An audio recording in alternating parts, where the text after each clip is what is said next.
Well, first of all, thank you. I'd like to thank you all for joining today. My name is Todd Schorle, and I'm the president of T.S. Tech Enterprises Incorporated. We're an IT services firm based in Wyomissing, Pennsylvania. And one of my roles is as a chief virtual information officer for my clients, which means that I get to spend a great deal of time working with my clients on subjects like information security and business practices that are basically designed to help reduce costs and reduce wasted time. And today we're going to be talking about a subject that I see causes people a lot of frustration and also some time drain, which is password security. So let's face it, modern life requires a password on everything. Our phones, our computers, our ATM cards, just about every website we visit relies on this common method of security, the password. Today we're going to talk about how to craft a good password and what makes passwords vulnerable, and some practical tips for how to protect your passwords. At the end of the webinar, I'll have some instructions for you if you'd like to get a free dark web report on your company's website domain that will check to see if you have any compromised passwords. But first, let's talk about the Achilles heel of security, the password. If you're not familiar with the Greek myth, Achilles was the son of an immortal goddess and a mortal man. Mom thought she could make Achilles immortal by submerging him into the river Styx, but she had to have a way to hold on to him. So she held Achilles by the heel and dipped him into the river. Thus, his heel was not touched by the magical waters, and he remained vulnerable. This ended up being his downfall, of course, when Achilles was eventually killed in the Trojan War by an arrow shot into his heel. The Achilles heel term has come to mean a vulnerability or a weakness in an otherwise strong object. And I couldn't think of a more apt way to describe passwords. See, a password system is only as good or as strong as its weakest link. And in many cases, the weakest link is the user and how that user creates and selects passwords, as well as how that user handles and stores those credentials. So let's talk about how to craft a good password. It's pretty simple, in fact. A good password should be able to withstand many guesses, which means your passwords should not be tied to any public information about you or about your family or your company. I find using a phrase or making your password a long string of random words is easy to remember. And it also is a modern password best practice. At a minimum, though, I recommend passwords should be at least 10 characters long. The old advice was to change your password frequently to help keep yourself secure. Now, this might still be true for network and server passwords, but it no longer is the advised method for websites, because the downside of frequent password changes is that it makes it even harder to remember your constantly changing password. Researchers basically found that as a result of constantly changing passwords, people would end up developing predictable systems to rotate their passwords, or they would reuse the same few passwords every other month, or worse, they'd simply just stick it to the post-it note on the side of the screen. Modern thinking is really that you should change your password only if it's thought to be potentially compromised, or maybe about once a year. This is also only a good practice if you also ensure that you never use the same password on more than one site or service. A single compromised password when you use a different password everywhere means that all other sites and services are safe, which is what makes less frequent password changes okay. If you use the same password everywhere, you're putting yourself at grave risk of having all the sites and all the services accessible if a single password is stolen. So when you're crafting passwords, remember, a good rule of thumb is to include capital letters, lowercase letters, numbers, and symbols as part of making your password complex. All of this complexity, however, makes it harder to conceive having a bunch of unique, complex passwords stored in your head. But you still should not write them down or store them in an unsecured document on your computer or your phone. If you need help remembering them, using a paid online password manager is the best way to go. These commercially available tools are safe and they're a viable option, and I'm going to introduce several throughout the webinar. Another big challenge is ensuring you're not sharing your passwords, meaning every password you have should be only your password, only used by you. It's very risky to share passwords via unsecured communication, like sending passwords in a text message or in an email. Lastly, on any service that offers it, be sure to turn on two-factor authentication. If you're not familiar with this, it's the concept of having a username and a password to start the sign-in process to a site, followed by a pause where you then receive a second password via something like a text message or maybe an app on your phone. Using two-factor authentication ensures that if you have a breached password, the account is still safe, unless of course they also have your phone. I highly recommend if you sign up for a password manager, two-factor authentication. Now, all of this complexity comes with a cost, which is what causes most people to throw up their hands in frustration as they decide it's just not worth the time. They become frustrated they can't do all these things practically. I agree it's difficult, and that is a conundrum we in the IT world call security versus convenience. It's important to strike a balance between the two, and this is why the password is the Achilles heel of modern security. LastPass.com, one of the password management tools I like to recommend, reported in November 2017 that the average business employee must keep track of 191 passwords. I'm well over that number personally, and there's no way to remember all those passwords. And that means that people ultimately do bad things for their password security, like write them down or reuse the same password, or they end up doing a lot of password resets when they forget the password. Password resets come with a cost, however. Passportal.com, another password management software and a competitor to LastPass, found that on average, a person does at least 14 password resets each year, taking on average 15 to 30 minutes of lost productivity. Gartner Group reports that each password reset costs about $70. And that means at $980 a year, the cost of managing all those passwords is not insignificant. With all these unique passwords to manage, it's no wonder people find ways to make it easier. Unfortunately, making something easier is the reason why passwords are inherently insecure. Now think about this budget. You may already be spending more in time and effort than you would if you subscribed to a password manager to better safeguard your passwords. As a result of having so many passwords and the need to change passwords, people often write them down or use Post-it notes under their keyboards. And I sometimes feel like a classic 1970s movie character looking for the keys in a car. If you flip down the visor, there they are. Same is true as an IT guy. I sit down at a desk and I look underneath the keyboard or the mouse pad, maybe on the side of the monitor, and sure enough, there are the passwords. Even worse, I find people often resort to using the same password for everything or never changing that password because they're simply opposed to the headache of having new passwords. The reality is, having a strong password written down in an insecure place or having one strong password that you use everywhere puts you at risk through this weak password security. And weak passwords ultimately mean that people end up being the victims of hacking.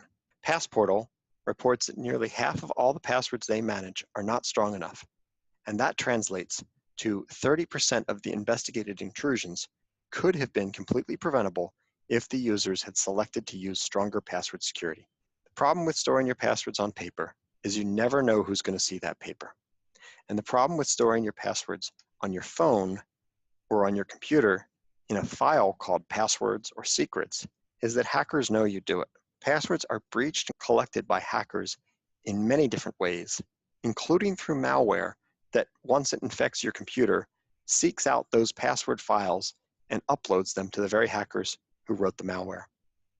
Another popular method for hackers to collect passwords is to send phishing emails that trick you to type in your password or to put up a fake site that causes you to accidentally click into and try to sign in with a real password. The bottom line is the users and the passwords they use are the weakest link to any security system. So another important part of training is making sure that your users are vigilant and trained against these threats. So let me ask this question. How many people here today think that they might have just even one weak password? And how many people might use the same password on more than one site? How many people have their passwords written down around the computer and you just took down the Post-it note? Don't worry, you're muted. So this question is really just to get you thinking. But what are the odds you already have a password that's been breached? The odds are actually pretty good. In fact, almost half the population, 47% of adults in the United States have had password or personal information exposed by hackers. These breaches are far and wide, but there are some examples from just 2018. Saks, Lord, and Taylor had 5 million. Ticketfly had 27 million. Panera had 35 million. Facebook had 87 million. MyHeritage had 92 million. Under Armour had 150 million. And in December, Marriott had 500 million records breached. Now, some of these breaches include passwords, and other breaches just expose personal details about the account or the person whose account it was, which is typically at least two identifiable fields or two fields that identified the person, like maybe your name and your email address. Now, hackers use that information to further breach other sites and services, especially if you have a weak password, a common password that's used everywhere, or a common reset question that uses the same answers on multiple sites. That's why it's important not to use any information about yourself or your family or your business when creating passwords. And that includes the password recovery questions.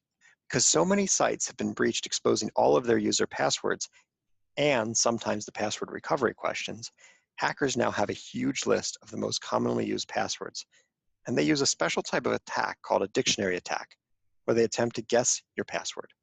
Now remember, if they have your personally identifiable information, like your email address and some other information about you, they might be able to guess about what other websites you use, and then they attempt to guess over and over and over with the list of common passwords to see if they can break into your account.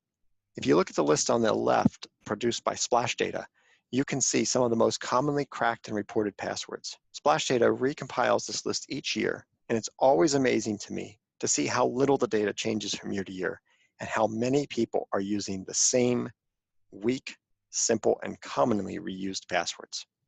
The fact is, most people don't follow the best practices I outlined previously, and that's what makes passwords so vulnerable. Now, it might come as a surprise to receive an email with a real password that you recognize in it, but that's exactly one of the new tactics that hackers are using today. Hackers are very bright people, in fact. Many of the hackers attacking people in the United States are people from other countries who don't have the same economic opportunity to go to work for a big company where they can use their technical skills and their talent. So they join organized crime or they freelance in crime while they use their skills, albeit criminally, towards a very entrepreneurial end of making money from your security weakness.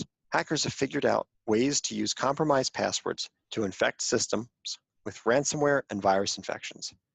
They've identified wording and triggers that will cause individuals to send money because they're scared that the hackers have incriminating photos of the victims. Hackers also know how to use your passwords to order products they can easily resell. Hackers know how to open a credit card in your name. They know what your data is worth. And as I like to say, just because you don't know what your data is worth doesn't mean a hacker won't know what it's worth and how to sell it for real money. So guard your information. Lastly, they also know what your company's data is worth. Small businesses are especially targets because they lack many of the security safeguards that enterprise companies have in place. This graphic from Krebs Security talks about why your email is such a valuable service, such a valuable commodity to hackers. The idea is that every service linked to your email increases the value from $2 to $10 each. Now, just an email address alone is worth about 88 cents. So can you imagine if your email was hacked and you had all of these different services linked to your email, what the value of your email address is? So what can you do to protect yourself? Well, for starters, don't click every link you get via a text message or an email. Hackers just need you to take the first step to get you infected. The way they do that is by sending an email with an interesting sounding link or document. Often these emails or text messages come from people whose name you might actually recognize. Don't take the bait. If the message is out of context or it lacks proper grammar or punctuation, delete it. Just pick up the phone and give the person a call and see what it's all about. Another big item to stop doing is stop accepting social media friend requests from people you don't know. People want to gather data on you, and one of the easiest ways to do so is to friend you on social media. Always look to see how many people the person requesting your friendship is already friends with inside your circle of connections. See, people who aren't connected to anyone else you know, but with a name that you recognize, is a big red flag. Don't give your password out to tech support either. Now, this is a good general rule of thumb, but there are some exceptions. The key here is to make sure that you have a personal relationship with your tech support person. If you know them, you know their voice, and you know them to be trustworthy, this might be okay. But hackers are out there doing cold calls, trying to impersonate tech support people. Often, they'll even know the name of the company who you work with or your company works with. But if you don't know the person calling or requesting that password, don't give it out. And when you do give out your password to tech support, even when you trust the relationship, think about resetting that password afterwards, because you have no idea what has happened to that password or where it has been stored. Another big item with tech support is to never connect them to your computer. Just as above, if you have a personal relationship with your tech support person, this might be an acceptable departure from the rule. But most professional IT companies that are servicing businesses should already have a way to connect to your computer without you taking steps to connect the person.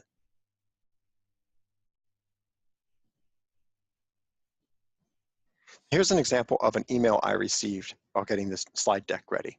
This is an example of a spoof message where somebody was sending me something to try and get me to take an action to install something on my computer.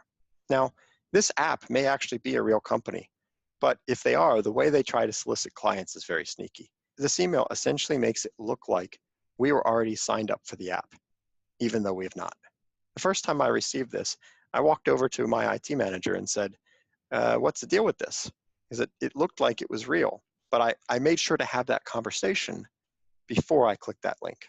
Remember, one of the key concepts that hackers employ is the concept of impersonating something real or giving you something, access to something like a link or a document to get you to take the first step or action to infect your computer. So make sure you train your users and your employees not to accept anything unless there's been notice in advance or the email or link is in context with what they've expected. Here's another example of an email I received. It's an example of phishing to bait you to install something. The links, although they look like documents, are absolutely not documents, and we've never used DHL for shipping. And as you hover over the link, you'll see the link doesn't go to DHL shipping. So another tool you can employ to protect yourself is just to hover over links inside of email. Remember, don't click unless you know it, you expect it, and it's in context. And in fact, I would even go so far as to say, don't click it at all. If you can't get to it by Googling it directly or going to the link directly outside of the email, you may not be able to trust the link. So I frequently get a question of how do I know if one of my passwords is breached and what can I do about it?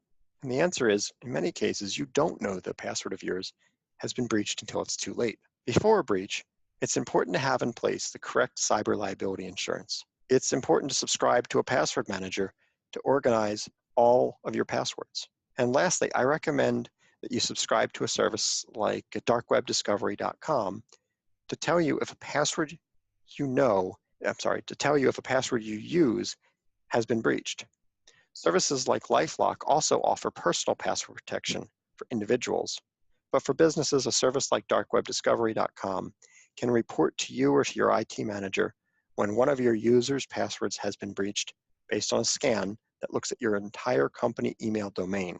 Now, once you get that notice about a compromised password, you can use your password manager to easily help you identify which passwords might be compromised and change that on any sites or similar passwords that use commonalities. So let's recap with a few practical tips. But before I do, I just want to start off with this graphic from Thycotic. Thycotic is yet another password manager like Passportal and LastPass. As I mentioned, a password manager stores all of your passwords and looks after your password behavior while protecting your passwords with two-factor security. Password Manager is absolutely something that I think everyone should be using because it enables you to follow the best practices I've outlined. Thycotic likes to say, passwords are like underwear. Change them regularly. Don't leave them on your desk, and don't loan them out. And to that point, I believe that you should use a different password on every single site and service. And you should be using a strong, complex password, meaning upper and lowercase letters, numbers, and symbols. I believe you should use a password manager. Some of those examples include Thycotic, Passportal, MyGlue, LastPass, and others, but absolutely make sure you're using the paid functionality with two-factor security. And then, as I said, two-factor security enables you to get a second password, either a text message or maybe a one-time password out of an app on your phone. And this is critical to protecting your passwords. Make sure you also have a password on everything. Don't be sloppy with your security by not protecting your personal phone or your computer. What happens if those things fall into someone else's possession and they're linked to your email? Somebody could basically go and reset your passwords on many different services. So make sure you have a password on your personal devices as well. I also believe that you shouldn't use the same password forever. It's a good idea to change those passwords at least once a year, but absolutely as soon as it's compromised. Don't use pet names or common words or words that are on that password list I showed you from Splash Data. Remember, don't use personal details about you, your family, or your business. Anything that identifies you puts you at risk. Don't store passwords on a file in your computer called secrets or passwords, because virus infections are smart enough to look for this type of information and send it home to the hackers. Don't leave passwords on your monitor, around your desk, under your keyboard, under your mouse pad, or on Post-it notes. And don't share your password with other people. For starters, you never know where they might be storing it themselves or how they handle their own password security. I really appreciate the opportunity to speak to you about this webinar. So in closing, I'd like to give you a special offer in case you want to look into getting a password manager, or if you'd like to receive a free report from darkwebdiscovery.com about your potentially compromised passwords. If you remember, this report will show you any compromised passwords on your email domain that we've identified for all of your employees. On the screen, I have an email address. Just send an email to sales@ts-tech.com, and I will get in touch with you regarding password security and the free darkwebdiscovery.com report. I'd also like to open up the conversation in case you have any questions. Hi, Todd. We have some questions I'm going to read. Can I ask you, and I think this is what a lot of people do, on Google Chrome, is that safe to store our passwords in there so we can get easy access to our programs? So I don't recommend using Google Chrome. I don't know whether they fixed this or not, but originally when Google Chrome first added the password field, if someone gained access to your Google Chrome account, they could actually retrieve the passwords from somewhere else. It wasn't just being stored on your local computer. So while Google Chrome does have a password manager, I probably would not recommend using that one. Great, thank you. What about some of the apps that are available on our phones and things like that for free? Are those safe locations for our password storage? Yeah, that's a great question too. And I don't like anything that's free because ultimately if I mean, let's face it, if you're an app programmer, you could make a nice little free app and start collecting passwords and eventually you'll get shut down. But in the interim, anyone who's using those services are more susceptible. So I like paid services because they have the R&D budgets to be able to continue to keep up against this cat and mouse game for security. And some of the big ones that I mentioned, Thycotic is a really big enterprise level one. Passportal is a small business one. LastPass is both a small business and an individual. And then we at TS Tech offer a product called MyGlue, which ties into sharing passwords and using passwords from inside an organization. So there's different passwords out there. I definitely would use a paid one. Great, thank you, Todd. And by the way, they don't have to be expensive either. I mean, some of these are as little as $2 per user per month for password management. So it's not like it's a big cost to have these applications. But you know, I would say on the high end, some of the enterprise applications might be maybe $40 a year for a user. So you're talking about a price range from say $20 to $40 per year per user to have password safety. thank you, Todd. Our company on MyGlue, which gave me great peace of mind after good. understanding all of our company's vulnerabilities as far as passwords. So thank you for that. So I do encourage checking something like that out for efficiency and safety. Can you explain a little more? I think it's terrifying, the concept of the dark web and that our passwords are being sold there. What exactly is this, an underground world? Are they just on the free market? What does that mean? Yeah, so there's two ways that that passwords are found on the dark web. I mean, first of all, most people don't realize the dark web is really just, it's like the World Wide Web. It's another layer to it, though, that typically requires some special software or know how to get to. Sometimes you have to pay these criminal groups to join certain websites where you can read and access this information.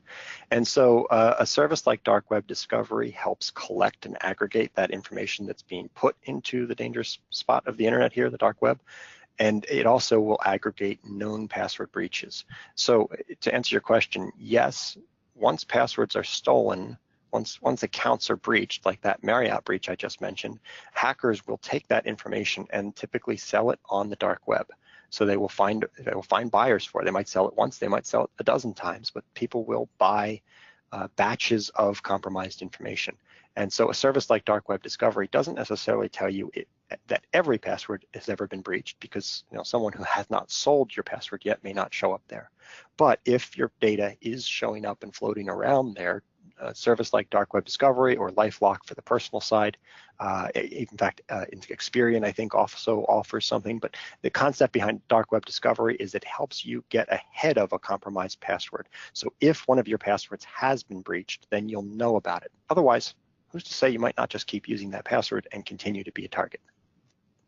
Thank you, Todd. And one more question. Can you give insight on, in your opinion, and I think we all kind of understand that there's a real vulnerability, but I think some of us operate under the illusion that, oh, we're just a individual person, or my company is small, so it's not vulnerable to hackers.